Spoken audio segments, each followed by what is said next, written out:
Bismillahirrahmanirrahim. Assalamualaikum warahmatullahi wabarakatuh. Alhamdulillahirabbil alamin wassalatu wassalamu ala sayyidil mursalin wa ala alihi washabihi ajmain. Allahumma shalli ala Muhammad, Allahumma shalli wa sallim ala sayyidina Muhammad wa ala ali sayyidina Muhammad. Baik, di sini kita akan masuk ke pembahasan pertama tentang organisasi, manajemen dan perusahaan yang saling terhubung. Di sini kita akan mempelajari bab yang pertama, yakni sistem informasi dalam kegiatan bisnis global. Nah, bagian pertama yang kita akan bahas adalah peranan sistem informasi yang ini dalam bisnis saat ini. Nah, ini akan kita mulai dengan pertanyaan bagaimana sistem informasi mengubah bisnis. Nah, kita akan masuk bagaimana? Kita lihat bahwa saat ini di sekitar kita, para manajer bekerja untuk perusahaan-perusahaan yang kerap menggunakan sistem informasi dan melakukan investasi dalam jumlah besar di bidang teknologi informasi.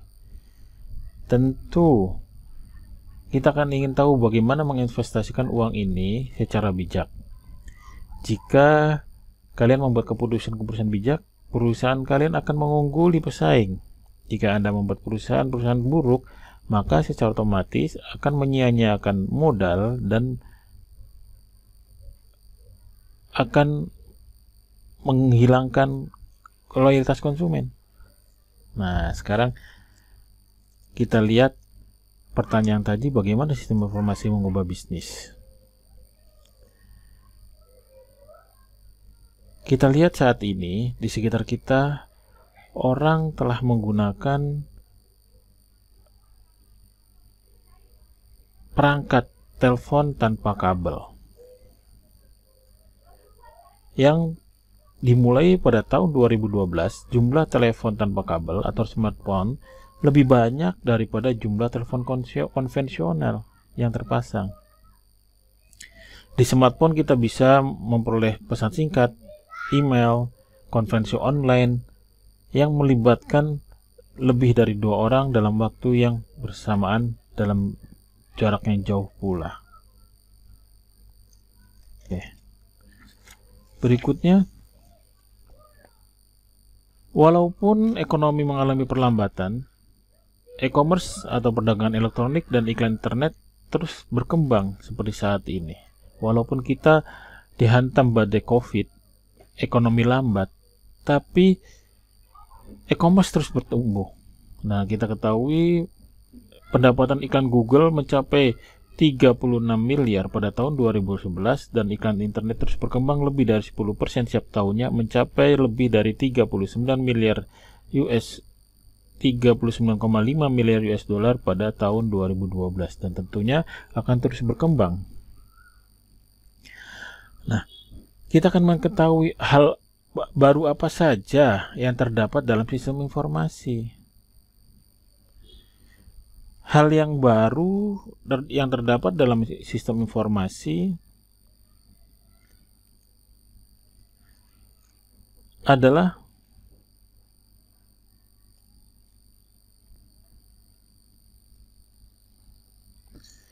pertama, para manajer secara rutin menggunakan teknologi jejaring sosial dan sistem kolaborasi online untuk membantu pengambilan keputusan yang lebih cepat dan lebih baik. Seiring dengan perubahan perilaku manajemen, pengorganisasian pekerjaan, koordinasi, serta sistem penilaian pun ikut berubah. Nah, perubahan-perubahan tersebut mengambil jalan sebagai berikut. Pertama, melibatkan karyawan bekerja sebagai tim dalam suatu proyek. Kedua, menjadikan situs jejaring sosial sebagai fasilitas karyawan bekerja sebagai tim dalam suatu proyek. Menjadikan situs jejaring sosial sebagai fasilitas menyelesaikan pekerjaan, di mana rencana dan manajemen yang disusun dijalankan di sana. Sistem kolaborasi online menunjang setiap karyawan dapat saling bertatap muka meskipun mereka terpisah di benua dan zona waktu yang berbeda. Keunggulan cloud computing dan perkembangan platform digital mobil membuat organisasi lebih tergantung pada telework atau bekerja secara online dari tempat yang jauh, remote work, atau mengatur proyek pekerjaan dari jarak jauh dan pengambilan keputusan yang terdistribusi. Hal ini berarti perusahaan dapat menyediakan lebih banyak lapangan pekerjaan bersifat kontrak yang bergantung pada kondisi pasar daripada tenaga kerja tetap. Untuk mendapatkan nilai tambah, hal tersebut juga berarti perusahaan dapat berkolaborasi dengan pemasok maupun pengguna barang, jasa dalam menentukan produk jasa yang akan dibuat, ataupun untuk meningkatkan mutu dan efisiensi produk atau jasa yang telah ada. Nah, di sini dijelaskan tabel ini perubahan dan dampaknya bagi bisnis. Di sini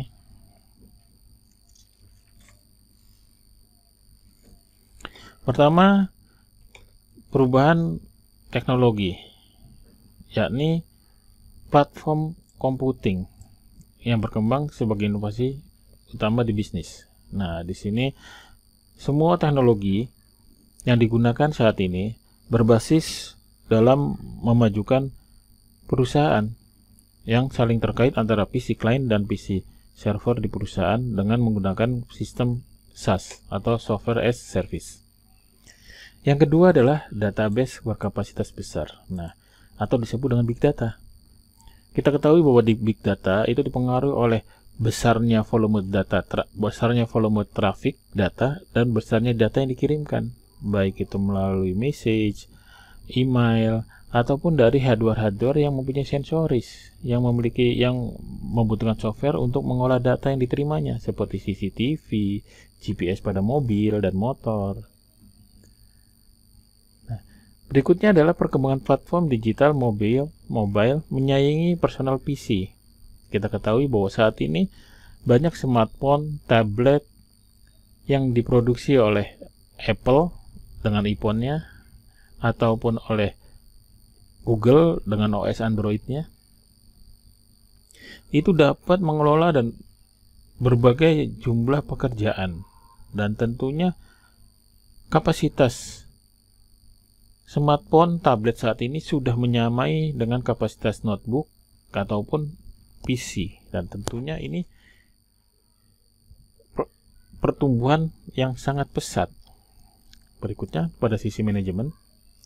Pada sisi manajemen, para manajer memanfaatkan program berjaring sosial serta sistem kolaborasi secara online untuk meningkatkan fungsi koordinasi, kolaborasi, dan penyebaran informasi ke dalam organisasi yang mereka kelola.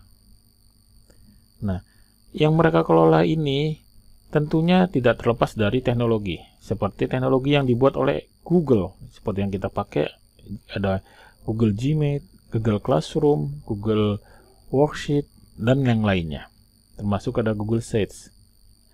Ada juga Microsoft SharePoint, ada IBM Lotus Connection, dan lainnya yang digunakan oleh lebih dari 100 juta profesional bisnis di seluruh dunia untuk mendukung kegiatan blogging, manajemen proyek, online meeting, profil pribadi, referensi web, jejaring sosial, serta komunitas dunia maya lainnya. Yang berikutnya adalah aplikasi intelijen bisnis yang semakin cepat. Nah, analisa data dapat dilakukan dengan lebih akurat, penyajian data yang lebih interaktif, dan dapat diakses secara real time untuk meningkatkan kualitas pengambilan keputusan para manajer. Nah, perubahan berikutnya adalah penggunaan virtual meeting. Nah, para manajer telah mengadopsi teknologi telekonferensi atau telepresence untuk mengurangi perjalanan biaya, sekaligus meningkatkan kolaborasi dan kualitas pengambilan keputusan, dan tentunya juga untuk menjaga kesehatan seperti saat ini, di mana saat COVID-19 merajalela.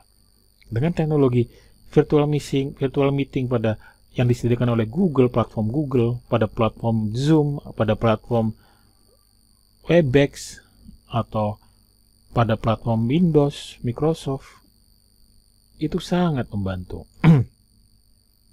Perubahan berikutnya adalah perubahan bagi organisasi, di mana bisnis jejaring sosial. Nah, bisnis memanfaatkan jejaring sosial seperti Facebook, Twitter, Instagram, dan lainnya untuk meningkatkan kualitas interaksi dengan pegawai, pelanggan, maupun pemasok. Berikutnya adalah telework, bekerja dari jarak jauh yang memperoleh tempat di dunia kerja. Dulu, telework atau bekerja di tempat di luar kantor merupakan sebuah pelanggaran. Tapi saat ini, dunia bisnis lebih cenderung memanfaatkan telework untuk meningkatkan economic value-nya. Berikutnya adalah menciptakan nilai tambah. Nah, sumber daya bisnis telah beralih dari proyek menjadi solusi dan pengalaman. Dari sumber-sumber internal menjadi jaringan pemasok dan kolaborasi dengan pelanggan. Rantai pasokan dan pengembangan produktif telah berkembang menjadi lebih luas dan kolaboratif. Interaksi dengan pelanggan membantu perusahaan dalam menentukan produksi dan jasa baru.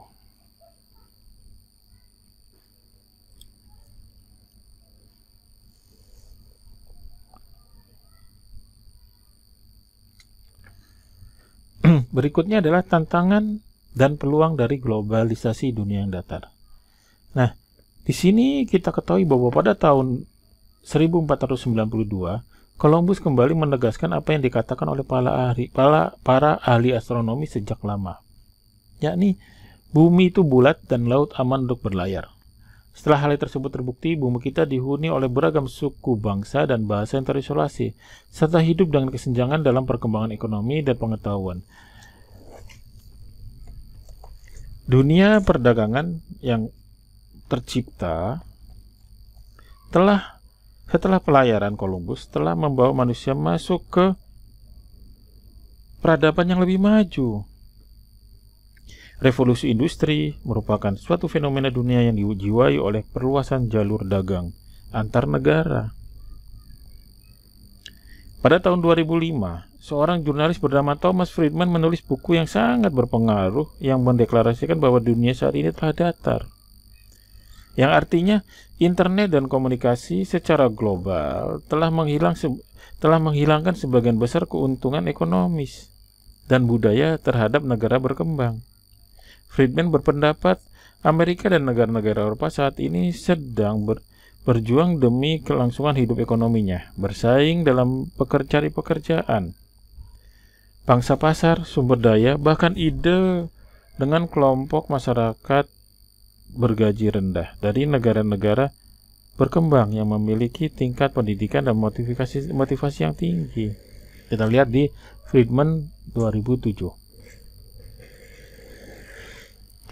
Dan globalisasi ini mendatangkan tantangan sekaligus peluang bagi organisasi bisnis.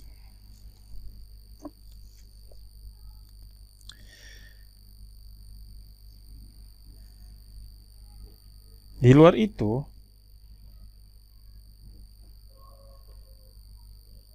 tantangan bagi kalian sebagai mahasiswa di bidang bisnis adalah mengembangkan kemampuan tingkat tinggi melalui pendidikan dan pengalaman kerja yang tidak dapat ditemukan dalam alidaya. Tantangan bagi organisasi bisnis yang Anda pimpin adalah untuk menghindari barang dan jasa di pasaran yang sebetulnya dapat diproduksi di luar negeri dengan biaya rendah, murah. Begitu juga dengan kesempatan yang terbuka begitu luas. Nah, sekarang pertanyaannya adalah, apa hubungan globalisasi dengan sistem informasi manajemen? Sederhananya, seluruh kehadiran internet sebagai tren komunikasi di dunia internasional telah mengurangi biaya operasional dan transaksi bisnis.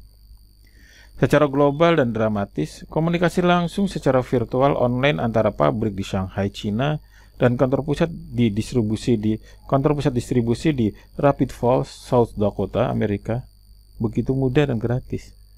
Dan contohnya lagi, kita produksi di Tangerang Selatan dengan kantor pusat di Surabaya itu dapat dikerjakan dengan mudah dan gratis. Pelanggan sekarang dapat berbelanja di belahan dunia manapun, memperoleh informasi harga dan kualitas terpercaya selama 24 jam dalam sehari. Kita gunakan platform secara internasional, ada platform Amazon, ada platform Alibaba, sedangkan secara nasional di Indonesia ada Lazada, Tokopedia, dan lain-lain. Perusahaan-perusahaan memproduksi barang dan jasa secara global demi menekan biaya seminimal mungkin. mencari pemasok yang menyediakan harga murah, pengelolaan fasilitas produksi di negara lain. Perusahaan jasa internet seperti Google dan eBay berhasil mereplika layanan dan model bisnis mereka di berbagai dunia atau di berbagai negara tanpa perlu mengeluarkan biaya mahal untuk merancang ulang, untuk mengganti ataupun menambah infrastruktur sistem informasi yang mereka miliki. Nah, berikutnya adalah berkembangnya perusahaan digital. Berkembangnya perusahaan digital di sini, semua perubahan yang baru kita jelaskan tadi, disertai dengan perancang ulang perusahaan secara signifikan, telah menciptakan kondisi untuk mengoperasional perusahaan secara digital sepenuhnya. Nah, kita akan ketahui, perusahaan digital dapat dijelaskan dari berbagai sudut pandang. Perusahaan digital atau digital firm dapat diartikan sebagai suatu organisasi yang menjalankan hampir setiap kegiatan bisnisnya, seperti berhubungan dengan pelanggan, pemasok, dan karyawannya secara digital. Proses bisnis inti diselesaikan melalui jaringan digital yang saling berhubung dalam perusahaan atau menghubungkan perusahaan-perusahaan terafiliasi lewat jaringan digital. Nah, proses bisnis atau bisnis proses mengacu pada serangkaian kegiatan logis, terorganisasi, dan terkoordinasi yang dikembangkan secara logis dari waktu ke waktu untuk memberikan hasil dan ciri khas yang unik bagi bisnis suatu perusahaan. Menciptakan, mengembangkan produk baru, memenuhi pesanan, menyusun secara rencana pemasaran, merekrut karyawan, merupakan contoh-contoh dari proses bisnis. Dan cara organisasi bisnis dalam menyelesaikan hal tersebut dapat menjadi daya saing tersendiri. Selanjutnya adalah aset penting perusahaan adalah sumber daya intelektual, keunggulan utama, serta sumber daya manusia dan keuangan dikelola secara digital. Dalam perusahaan digital, setiap informasi yang dibutuhkan untuk menunjang keputusan bisnis utama tersedia setiap saat dan di mana saja.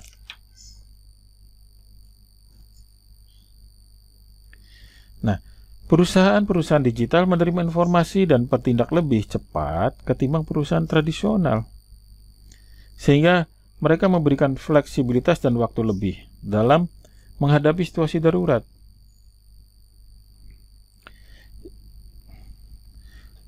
Perusahaan digital menawarkan kesempatan yang lebih besar dan fleksibel dalam pengelolaan organisasi secara global.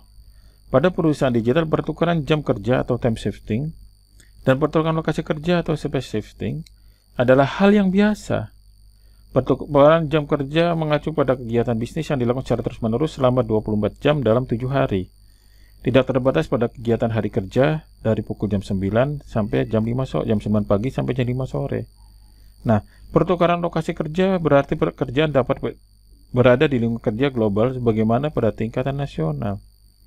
Dengan demikian, setiap pekerjaan dapat diselesaikan dimanapun dan kapanpun juga sesuai kondisi terbaik. Nah, sekarang tujuan bisnis strategi dari sistem informasi. Di sini ada saling ketergantungan antara organisasi dengan sistem informasi. Kalian lihat. Secara spesifik ada 6 tujuan bisnis strategis yang mendorong perusahaan bisnis berinvestasi dalam jumlah besar di bidang sistem informasi. Antara lain, kinerja operasional yang memuaskan, produk, layanan, dan model bisnis baru, keakraban dengan pemasok dan pelanggan, peningkatan kualitas pengambilan keputusan, peningkatan daya saing, dan mempertahankan eksistensinya. Yuk, mari kita bahas satu-satu. Pertama adalah keunggulan operasional. Perusahaan terus berusaha meningkatkan efisiensi kegiatan operasionalnya dengan tujuan meningkatkan keuntungan perusahaan.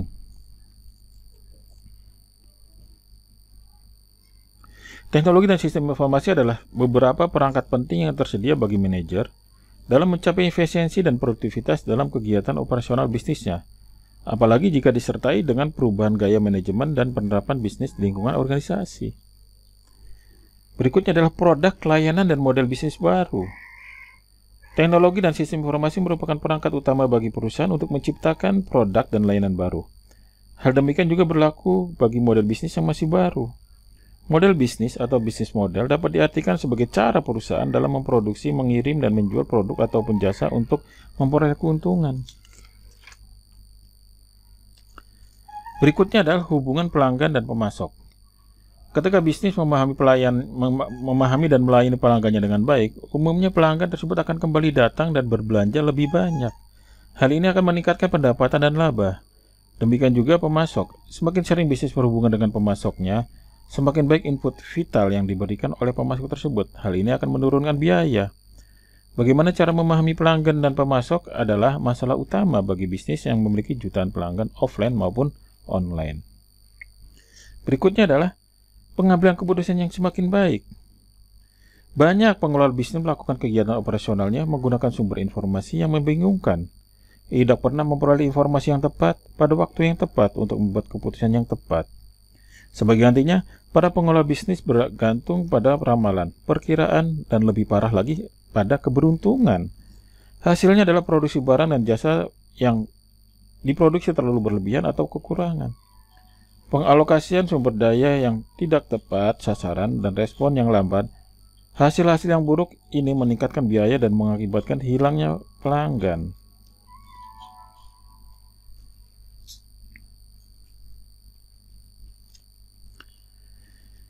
Dalam 10 tahun belakangan, teknologi dan sistem informasi telah memungkinkan para manajer untuk mengakses data dari pasar secara real-time saat mengambil keputusan. Berikutnya adalah keunggulan kompetitif. Setelah perusahaan meraih satu atau lebih dari tujuan bisnis yang sebelumnya dibahas, yakni keunggulan operasional, produk, layanan, dan model bisnis baru, hubungan dengan pelanggan, pemasok, peningkatan kualitas pengambilan keputusan. Nah, saat hal-hal tersebut ada, perusahaan dianggap telah mencapai keunggulan kompetitif, melakukan sesuatu lebih baik dari pesaing, membayar lebih murah untuk produksi lebih bagus, untuk memproduksi produk yang lebih bagus, respon cepat dan terkini terhadap pelanggan dan pemasok. Semuanya dapat meningkatkan penjualan dan laba yang tidak bisa diikuti oleh para pesaing. Dan terakhir adalah kelangsungan usaha. Kita lihat perusahaan berinvestasi dalam teknologi dan sistem informasi karena perusahaan memang membutuhkan untuk melakukan bisnis.